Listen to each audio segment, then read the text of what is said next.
واصحابک یا حبیب اللہ،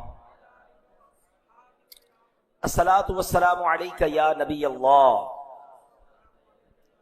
وعلی آلک واصحابک یا نور اللہ، نویت سنت الاعتکاف۔ پیارے پیارے اسلامی بھائیوں، الحمدللہ عز وجل، رب کریم کا جتنا شکر ادا کریں وہ کم ہے کہ اس نے ہمیں ایک بار پھر ماہ رمضان بھی عطا کیا۔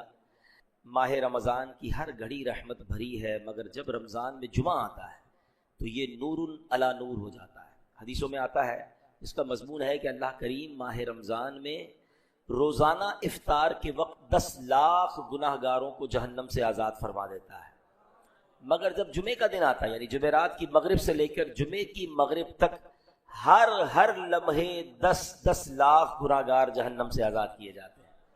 یعنی آج رحمتوں کا اور یوں سمجھیے کہ برکتوں کا معاملہ ہی کچھ اور ہے۔ تو جب بھی، ویسے تو ہر جمعے کو، مگر رمضان میں جب جمعہ آئے تو دعاؤں کو اور بڑھانا چاہیے، عبادتوں کو اور بڑھانا چاہیے، اللہ کی رضا والے اور کام کرنے چاہیے، اور بار بار اللہ سے یہ عرض کرنا چاہیے کہ مولا آج بخشے جانے والوں میں جو ہر گھڑی بخشے جا رہے ہیں، ہمارا نام بھی تحریر فرما۔ جمعے کے نیک اعمال میں ایک بڑا امپورٹنٹ کام جو ہے وہ درود پاک پڑھنا ہے۔ حدیث پاک میں آتا ہے، نبی پاک علیہ السلام فرماتے ہیں، میں نے پچھلی رات عجیب واقعہ دیکھا کہ میرا ایک امتی پل صراط پر کبھی گھسٹ کر اور کبھی گھٹنوں کے بل چل رہا تھا، اتنے میں وہ درود آیا جو اس نے مجھ پر بھیجا تھا۔ درود پاک نے اس کا ہاتھ پکڑ کر اسے پل صراط پر کھڑا کر دیا، یہاں تک کہ اس نے پل صراط پار کر لیا۔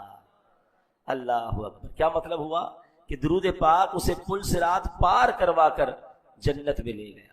تو درود پاک انشاءاللہ یہاں بھی کام آنا ہے اور محشر کے دن بھی کام آنا ہے۔ اور ایک حدیث ہم کوشش کرتے ہیں، ہر جمعے کو ریپیٹ کرتے ہیں جب میری حاضری ہوتی ہے، کہ حدیث پاک کا خلاصہ ہے، جو جمعہ کے دن 200 بار درود پاک پڑھے، رب کریم اس کے 200 برس کے گناہ معاف کر دیتا ہے۔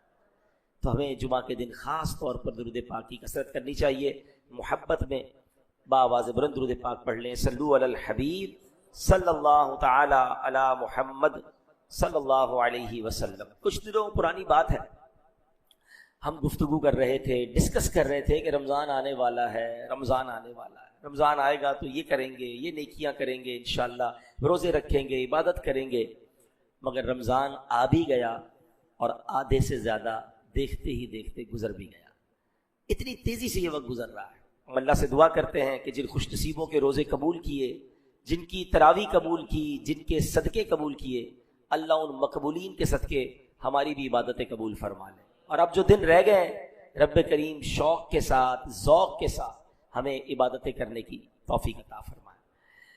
17 رمضان اسلامی تاریخ کا ایک کمال کا دن ہے، one of the historical day in the history of Islam, کیونکہ اس دن غزوہ بدر ہوا، جس کو یوم الفرقان بھی کہا جاتا ہے، ڈیسائیڈنگ مومنٹ کہا جاتا ہے۔ یہ فیصلہ کن دن تھا جس میں کفر و اسلام کے درمیان ایک ایسا مارکہ ہوا جس نے یہ فرق ڈال دیا۔ اور یوم عائشہ صدیقہ رضی اللہ تعالیٰ عنہ بھی اسی دن، یعنی غزوہ بدر جس دن ہوا تھا، اسی دن بی بی عائشہ صدیقہ رضی اللہ تعالیٰ عنہ کا وصال بھی ہوا۔ یقیناً وہ بعد میں ہوا، لیکن دن 17 رمضان ہی ہے۔ 19 رمضان کریم حضرت رقیہ رضی اللہ تعالیٰ عنہ کا یوم ہے کہ نبی پاک علیہ السلام کی شہزادی صاحبہ، ہوا یہ تھا کہ مسلمان غزوہ بدر کو گئے تھے، حضرت عثمان غنی رضی اللہ عنہ کو نبی پاک نے مدینہ پاک میں چھوڑا کہ حضرت رقیہ کی طبیعت خراب ہے، آپ ان کی عیادت کریں۔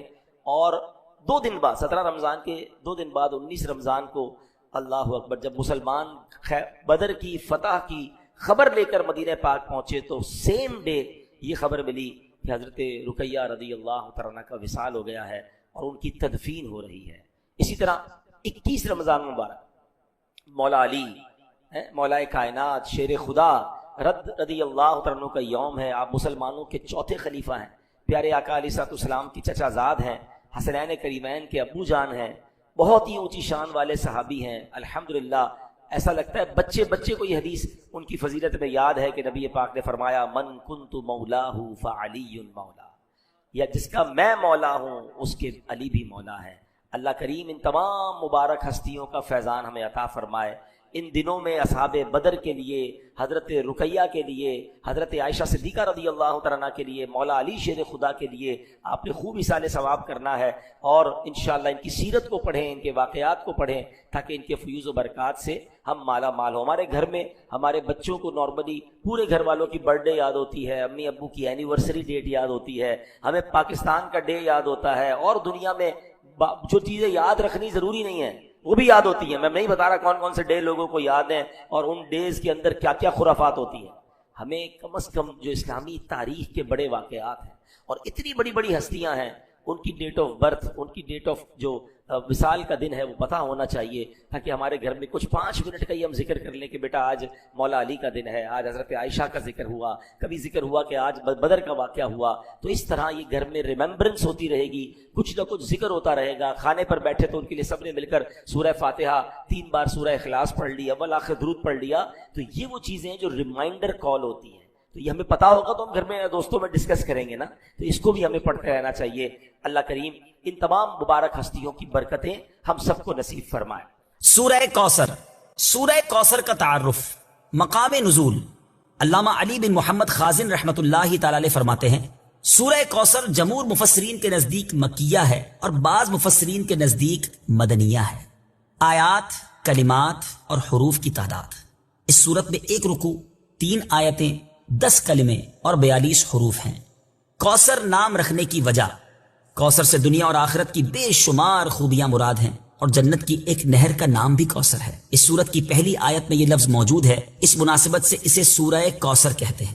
سورہ کوثر کے مضامین، اس سورت کا مرکزی مضمون یہ ہے کہ اس میں اللہ تعالیٰ نے اپنے حبیب صلی اللہ تعالی علیہ وآلہ وسلم کی مدحت بیان فرمائی ہے، اور اس میں یہ مضامین بیان ہوئے ہیں۔ نمبر 1، اس کی پہلی آیت میں اللہ تعالیٰ کے اس فضل و احسان کا بیان ہے جو اس نے اپنے حبیب صلی اللہ تعالی علیہ وسلم پر فرمایا۔ نمبر 2، دوسری آیت میں نبی کریم صلی اللہ تعالی علیہ وسلم سے فرمایا گیا کہ اللہ تعالیٰ کے فضل و احسان کے شکریے میں نماز پڑھتے رہیں اور قربانی کریں۔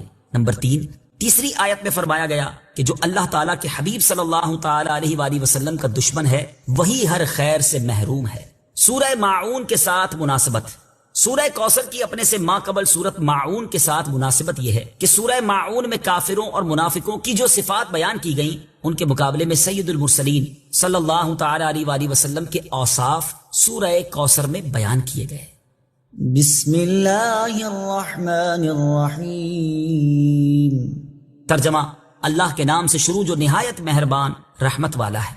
اِنَّا أعطيناك الكوثر فصل لربك وانحر إن شانئك هو الأبتر۔ ترجمہ، اے محبوب، بے شک ہم نے تمہیں بے شمار خوبیاں عطا فرمائیں تو تم اپنے رب کے لیے نماز پڑھو اور قربانی کرو، بے شک تمہارا دشمن ہی ہر بھلائی سے محروم ہے۔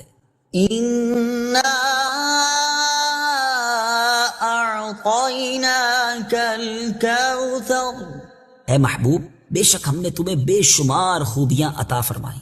تفسیر صراط الجنان میں ہے، کوثر کی تفسیر میں مفسرین کے مختلف اقوال ہیں، ان سب اقوال کا خلاصہ یہ ہے کہ اے محبوب، بے شک ہم نے تمہیں بے شمار خوبیاں عطا فرمائیں اور کثیر فضائل عنایت کر کے تمہیں تمام مخلوق پر افضل کیا، آپ کو حسن ظاہر بھی دیا، حسن باطن بھی عطا کیا، نسب عالی بھی، نبوت بھی، کتاب بھی، حکمت بھی، علم بھی، شفاعت بھی، حوض کوثر بھی، مقام محمود بھی، امت کی کثرت بھی، دین کے دشمنوں پر غلبہ بھی، فتوحات کی کثرت بھی، اور بے شمار نعمتیں اور فضیلتیں عطا کی جن کی انتہا نہیں۔ آیت إِنَّا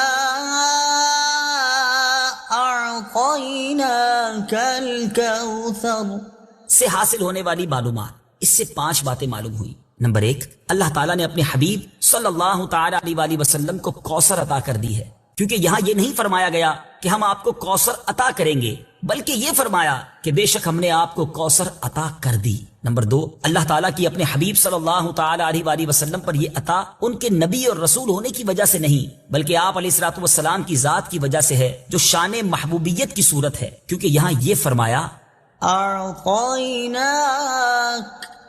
ہم نے آپ کو عطا فرمائی، یہ نہیں فرمایا کہ اعطینا الرسول یا اعطینا النبی، نمبر 3، تاجدار رسالت صلی اللہ تعالی علیہ وآلہ وسلم پر یہ عطا کسی عبادت اور ریاضت کی وجہ سے نہیں ہے، بلکہ ان پر یہ عطا اللہ تعالیٰ کے عظیم فضل اور احسان کی وجہ سے ہے، کیونکہ یہاں عطا کا ذکر پہلے ہوا اور عبادت کا ذکر بعد میں ہوا۔ نمبر 4، اللہ تعالیٰ نے آپ کو کوثر کا مالک بنا دیا ہے، تو آپ جسے چاہیں جو چاہیں عطا کر سکتے ہیں۔ نمبر 5، سید المرسلین صلی اللہ تعالی علیہ وآلہ وسلم کی مدحت خود رب تعالیٰ فرماتا ہے۔ اعلیٰ حضرت امام احمد رضا خان علیہ الرحمت الرحمان فرماتے ہیں، انا اعطیناک الکوثر، ساری کثرت پاتے یہ ہیں، ٹھنڈا ٹھنڈا میٹھا میٹھا پیتے ہم ہیں، پلاتے یہ ہیں۔ اور ایک اور جگہ فرماتے ہیں نا، اے رضا خود صاحب قرآن ہے مداح حضور، تجھ سے کب ممکن ہے پھر مدحت رسول اللہ کی۔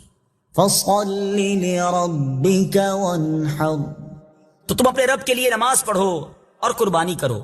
تفسیر صراط الجنان میں ہے، یعنی اے حبیب صلی اللہ تعالی علیہ وآلہ وسلم، اللہ تعالیٰ نے آپ کو دونوں جہاں کی بے شمار بھلائیاں عطا کی ہیں، اور آپ کو وہ خاص رتبہ عطا کیا ہے جو آپ کے علاوہ کسی اور کو عطا نہیں کیا۔ تو آپ اپنے اس رب عز و جل کے لیے نماز پڑھتے رہیں جس نے آپ صلی اللہ تعالی علیہ وآلہ وسلم کو کوثر عطا کر کے عزت و شرافت دی، تاکہ بتوں کے پجاری ذلیل ہوں اور بتوں کے نام پر ذبح کرنے والوں کی مخالفت کرتے ہوئے اپنے رب عز و جل کے لیے اور اس کے نام پر قربانی کرے۔ اس آیت کی تفسیر میں ایک قول یہ بھی ہے کہ نماز سے نماز عید مراد ہے۔ ان شانئک هو الابتر، بے شک تمہارا دشمن ہی ہر بھلائی سے محروم ہے۔ تفسیر صراط الجنان میں ہے۔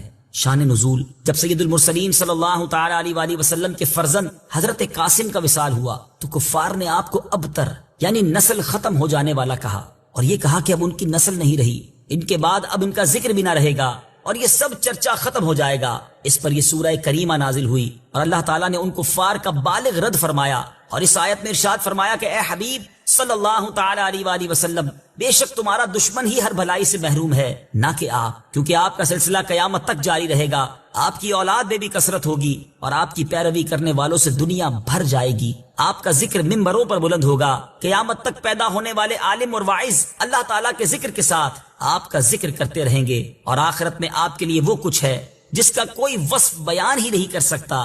تو جس کی یہ شان ہے وہ ابتر کہاں ہوا، بے نام و نشان اور ہر بھلائی سے محروم تو آپ کے دشمن ہیں۔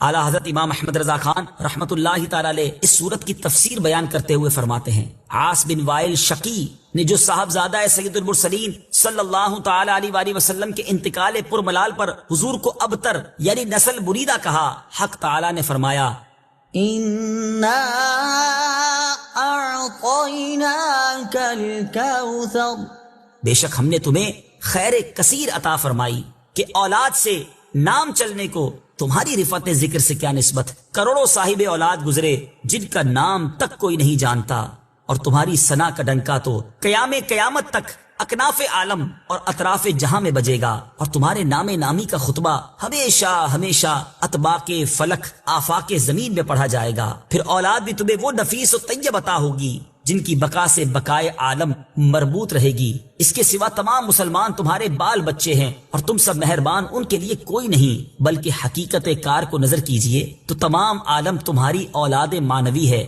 کہ تم نہ ہوتے تو کچھ بھی نہ ہوتا، اور تمہارے ہی نور سے سب کی آفرینش ہوئی۔ اسی لیے جب ابو البشر آدم تمہیں یاد کرتے تو یوں کہتے، یا ابنی صورتن و ابایا معنن، اے ظاہر میں میرے بیٹے اور حقیقت میں میرے باپ۔ پھر آخرت میں جو تمہیں ملنا ہے اس کا حال تو خدا ہی جانے، جب اس کی یہ عنایت بے غایت تم پر مبذول ہو تو تم ان اشقیاء کی زبان درازی پر کیوں ملول ہو، بلکہ فصل لربک وانحر، رب کے شکرانے میں اس کے لیے نماز پڑھو اور قربانی کرو۔ ان شانئک هو الابتر، جو تمہارا دشمن ہے وہی نسل بریدہ ہے کہ جن بیٹوں پر اسے ناز ہے، یعنی عمرو و حشام رضی اللہ تعالی عنہما، وہی اس کے دشمن ہو جائیں گے، اور تمہارے دین حق میں آ کر بوجہ اختلاف دین اس کی نسل سے جدا ہو کر تمہارے دینی بیٹوں میں شمار کیے جائیں گے۔ پھر آدمی بے نسل ہوتا تو یہی صحیح کہ نام نہ چلتا، اس سے نام بد کا باقی رہنا 1000 درجے بدتر ہے۔ تمہارے دشمن کا ناپاک نام ہمیشہ بدی و نفرین کے ساتھ لیا جائے گا، اور روز قیامت ان گستاخیوں کی پوری سزا پائے گا۔ والعیاذ باللہ تعالی۔ اس سے معلوم ہوا کہ حضور پرنور صلی اللہ تعالی علیہ وآلہ وسلم کا اللہ تعالیٰ کی بارگاہ میں مقام اتنا بلند ہے کہ ان کے گستاخ کو اس کی گستاخی کا جواب خود رب تعالیٰ دیتا ہے۔ آج بات کرتے ہیں غزوہ بدر پر، اور ہمارا جمعے کا بیان نارملی جب بھی ہم بیان کرتے ہیں تو کوشش کرتے ہیں کہ قرآن کریم کی کسی آیت، ایک یا دو آیتوں کو ڈسکس کرتے ہیں، اس کی تلاوت کرتے ہیں، اس کا ترجمہ اور اس سے ملنے والے میسج پر بات ہوتی ہے۔ تو آج بات ہوگی پارہ نمبر 3 ہے، سورہ آل عمران ہے، اور آیت نمبر ہے 13۔ اللہ قرآن میں ارشاد فرماتا ہے بسم اللہ الرحمن الرحیم قد کان لکم آیۃ فی فئتین التقطا فئۃ تقاتل فی سبیل اللہ وأخرى كافرة يرونهم مثليهم رأي العين والله يؤيد بنصره من يشاء إن في ذلك لعبرة لأولي الأبصار۔ آسان ترجمہ قرآن کنز العرفان، بے شک تمہارے لیے ان دو گروہوں میں بڑی نشانی ہے جنہوں نے آپس میں جنگ کی۔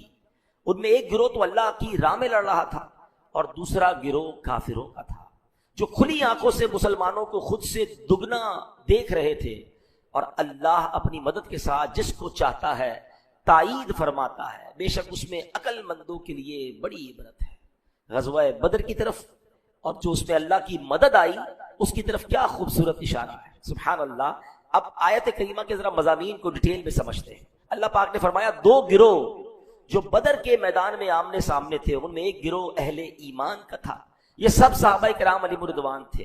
ان کا مقصد نہ تو کوئی زمین کا ٹکڑا حاصل کرنا تھا، نہ یہ مال و دولت جمع کرنے جمع ہوئے تھے، نہ دنیاوی تاج و تخت کی حرص ان میں تھی۔ ان کا مقصد ایک ہی تھا، تقاتلوا فی سبیل اللہ، اللہ کی راہ میں وہ جو گروہ تھا وہ لڑ رہا تھا، یہ کلمہ حق کا پرچم بلند کرنے گئے تھے۔ دوسری طرف کفار مکہ تھے، ان کی انٹینشن کتنی ناپاک تھی۔ آپ کو پتہ ہے غزوہ بدر میں جو کفار مکہ تھے ان کا پلان یہ تھا کہ یک بارگی مسلمانوں پر ایک ایسا حملہ کر دیں کہ دنیا میں کوئی اللہ کا نام لینے والا باقی نہ بچے۔ Because that time there were only 313 مسلمین، اس وقت صرف 313 مسلمان تھے۔ یعنی نبی پاک علیہ السلام کی اس دعا کو یاد رکھے، بے شک خواتین مدینے میں موجود تھی مگر all together اگر آپ ایک فگر لائیں کہ مسلمان کتنے تھے، مرد کتنے تھے، تو نبی پاک نے 17 رمضان سے پہلے کی جو رات تھی نا، شب بدر، اللہ سے جو تاریخی دعا فرمائی تھی، بڑے رو رو کر گریہ وزاری کے ساتھ اللہ کی مدد کو پکارا تھا۔ وہاں ایک الفاظ، ایک جملہ نبی پاک نے ارشاد فرمایا کہ یا اللہ اگر آج یہ 313 جو صحابہ کرام ہیں بدر کے میدان میں یہ مارے گئے تو پھر دنیا میں تیرا نام لینے والا کوئی نہ ہوگا۔ ایکچولی یہ پلان تھا کفار کا کہ سب کو ایک ساتھ ہی معاذ اللہ شہید کر دیا جائے، مگر جب سبحان اللہ اللہ کی مدد آتی ہے تو کیسے آتی ہے۔ اب غزوہ بدر میں بہت ساری امداد ہوئی۔ سب سے پہلے تو یہ سوچیں سامان نہیں ہے، ہتھیار نہیں ہے، گھوڑے نہیں ہیں، تعداد تھوڑی ہے، ادھر 313 کا لشکر ہے اور سامنے 1000 کا وہ لشکر جو فل ٹرینڈ ہے، فل ایکوپڈ ہے۔ آج اس وقت دنیا میں جو معاملات چل رہے ہیں، جو جنگ کی کیفیت ہے، لوگ کیلکولیشن کر رہے ہیں، اعداد و شمار دیکھ رہے ہیں کہ اس ملک کے پاس اتنے ہتھیار ہیں، اس ملک کے پاس تو یہ سب کچھ ہے ہی نہیں، میزائل ہے تو روکنے کے لیے نہیں، ایئر فورس ہے تو اس کو ریٹیلیٹ کرنے کے لیے کچھ نہیں ہے، یہ ملک یا یہ علاقہ یا یہ چیز تو ختم ہو جائے گی۔ یہ سب چیزیں دنیاوی کیلکولیشن ہیں۔ ہم مسلمان ہیں، ہمارا ایمان ہے کہ اگر اللہ پر بھروسہ ہو، کامل یقین ہو، 313 کا لشکر ہو اور ہتھیار بھی نہ ہو تو اللہ پاک غیب کے خزانوں سے ان کی مدد فرماتا ہے، پھر فرشتوں کے ذریعے مدد فرماتا ہے۔ اللہ اکبر۔ وہ کیا ہوا تھا، شاعر اس کا نقشہ کیسے کھینچتے ہیں، تھے ان کے پاس 2 گھوڑے، 6 زرہیں، 8 شمشیریں۔ کیا تھا، تھے ان کے پاس 2 گھوڑے، 313 کے لشکر میں 2 ہی گھوڑے تھے۔ اچھا 6 زرہیں، یعنی وہ 6 بلڈ پروف یوں سمجھ لے جیکٹ، یہ 6 لباس تھے، 8 شمشیریں، 8 تلواریں تھیں، اور لڑنا تھا 313 کے ویل ایکوپڈ لشکر سے جو پوری تیاری سے آیا تھا۔ شاعر کہتے تھے ان کے پاس 2 گھوڑے، 6 زرہیں، 8 شمشیریں، پلٹنے آئے تھے یہ لوگ دنیا بھر کی تقدیریں، نہ تیغ و تیر پر تکیا، نہ خنجر پر، نہ بھالے پر، بھروسہ تھا تو ایک سادی سی پیاری چادر والے پر۔ یہ لشکر دنیا میں سب سے انوکھا تھا، نرالا تھا کہ اس لشکر کا افسر مصطفیٰ لولاک والا تھا۔ اور پھر کیا ہوا، پھر جب بھروسہ تھا نا، یقین تھا، تو پھر اللہ کی طرف سے فرشتوں کے ذریعے مدد آئی، 1000 فرشتے آئے، پھر اس کو 3000 کر دیا گیا، پھر 5000 ہو گئے، اور فرشتوں نے جب مدد کی تو کفار پر وہ روب طاری ہو گیا. صحابہ کرام آ کر نبی پاک سے عرض کرتے تھے حضور ہم تلوار اٹھاتے ہیں اس سے پہلے کہ ہماری تلوار دشمن تک پہنچے اس کا سر کٹ جاتا ہے, حضور یہ کیا ہو رہا ہے؟ آقا نے فرمایا اللہ کی طرف سے فرشتوں کی مدد آئی ہے, یہ تیسرے آسمان سے مدد آئی ہے. کفار پر اس جنگ کے بعد یہ روب بیٹھ گیا کہ ہم مسلمانوں کو دنیا سے نہیں مٹا سکتے, کیونکہ جب یہ اپنے رب پر بھروسہ کر لیں, یہ رب پر یقین کر لیں, یہ پکے مسلمان ہو جائیں تو ان کا خالق و مالک پھر آسمان سے فرشتے نازل فرماتا ہے. یہ کفار تو سمجھ گئے, کاش ہم بھی سمجھ جائیں. اور پھر انہوں نے پلاننگ کیسے ختم کرنا ہے, ان کے دل سے ایمان نکال لو, اللہ سے یقین نکال لو, اللہ پر بھروسہ نکال لو, اپنے نبی پر جان دینے کا جذبہ نکال لو, پھر یہ قوم کسی کام کی نہیں ہے. پھر ان کو جس طرح دبانا ہے دبا دو. اور آج یقین کریں اگر دنیا میں مسلمان پریشان ہے, دنیا میں مسلمان جہاں مغلوب ہو رہا ہے, اس کی وجہ یہ ہے کہ ہم نے وہ بھروسہ جو اللہ پر ریکوائرڈ ہے ہمارا وہ بھروسہ نہیں رہا. ہم اسباب پر, کیلکولیشن پر اور دنیا پر بھروسہ کرتے ہیں. شاعر مشرق نے لکھا نا, کیا کمال کی بات لکھی. لوگ بعض اوقات یہ سوال بھی کرتے ہیں کہ جناب دنیا میں مسلمان اتنا پریشان ہے, آج مدد کیوں نہیں آ رہی ہے, آج وہ سپورٹ کیوں نہیں ہو رہی ہے, آج فرشتے کیوں نہیں اتر رہے ہیں؟ تو ایک بات آج یاد رکھ لیں, رب وہی ہے جس نے بدر کے میدان میں فرشتے بھیجے تھے. رب آج بھی وہی ہے جس نے حضرت ابراہیم کے لیے دنیا کی بہت بڑی آگ کو باغ کر دیا تھا. میرا مالک آج بھی وہی ہے جس نے حضرت موسیٰ اور ان کے ساتھیوں کے لیے دریائے نیل میں راستہ نکالا تھا. لیکن وہ یقین ہمارا کم ہو گیا, وہ بھروسہ کم ہو گیا. وہ آج بھی فرشتے بھیج سکتا ہے. شاعر مشرق نے یہ پورا فلسفہ کس طرح بیان کیا, وہ کہتے ہیں فضائے بدر پیدا کر. What is the requirement? بدر والی فضا بھی تو پیدا کرو نا جو بدر والوں میں جذبہ تھا. فضائے بدر پیدا کر, فرشتے تیری نصرت کو اتر سکتے ہیں گردوں سے, کتار اندر کتار اب بھی فرشتے اتر سکتے ہیں. اگر آپ چاہتے ہیں کہ بہت بڑی آگ مصیبت کی کھڑی ہے, بہت بڑی پریشانی کی آگ کھڑی ہے, غموں کی آگ سامنے ہے, یہ آگ آج بھی باغ بن سکتی ہے. مگر اس کا فلسفہ کیا ہے, اس کی جناب تھیم کیا ہے, اس کا سینٹرل آئیڈیا کیا ہے؟ وہ کیا ہے کہ اگر آج بھی ہو ابراہیم سا ایمان پیدا. ایکچولی ریکوائرڈ کیا ہے؟ حضرت ابراہیم والے ایمان کو تو لے آؤ نا. ان کو آگ میں ڈالا جا رہا تھا تو ان کو تو فرشتوں نے آ کے کہا تھا اے ابراہیم ہم سے مدد نہیں مانگ رہے, اللہ سے تو مانگ لے. کیا جواب دیا تھا؟ میرا رب دیکھ رہا ہے نا, اگر اس نے بچانا ہوگا تو بچا لے گا. اور پھر کیسا بچایا؟ اگر آج بھی ہو ابراہیم سا ایمان پیدا, آگ کر سکتی ہے انداز گلستان پیدا. تو ہے میرے پیارے اسلامی بھائیوں, اس مبارک دن غزوہ بدر کی یاد جہاں منا رہے ہیں وہاں اپنے رب پر بھروسے کو بڑھانا ہے, اللہ سے دوستی پکی کرنی ہے, اللہ کے نیک بندوں میں ہمیں شامل ہونا ہے. رب راضی ہوگا پھر دیکھیں کیسے غیبی مدد آتی ہے. اللہ کریم قرآن مجید میں اللہ نے اس آیت میں کیا فرمایا کہ واللہ یؤید بنصرہ من یشاء, اور اللہ اپنی مدد کے ساتھ جس کو چاہتا ہے تائید فرماتا ہے. پتہ چلا فتح, غلبہ اور کامیابی اسے ملتی ہے جس کے شامل حال اللہ پاک کی مدد ہو جاتی ہے. اللہ اکبر. اب ہمیں یہ سوچنا ہے, اب مثال کے طور پر ہم اگر چاہتے ہیں نا کہ ہماری مصیبتیں دور ہو جائیں, ہماری مشکلیں دور ہو جائیں, تو ہمیں اللہ پر وہ بھروسہ ریکوائرڈ ہے. اب مثال دیتا ہوں, بعض دفعہ لوگ کہہ رہے ہوتے کہ یار میں نے بڑی کوشش کی ہے, میرا کام نہیں بن سکا, دن رات کوشش کی, میں ادھر بھاگتا رہا ادھر بھاگتا رہا, بڑی تیاری بھی کی, پریزنٹیشن بنائی, مگر میری ڈیل نہیں ہوئی. اللہ اکبر.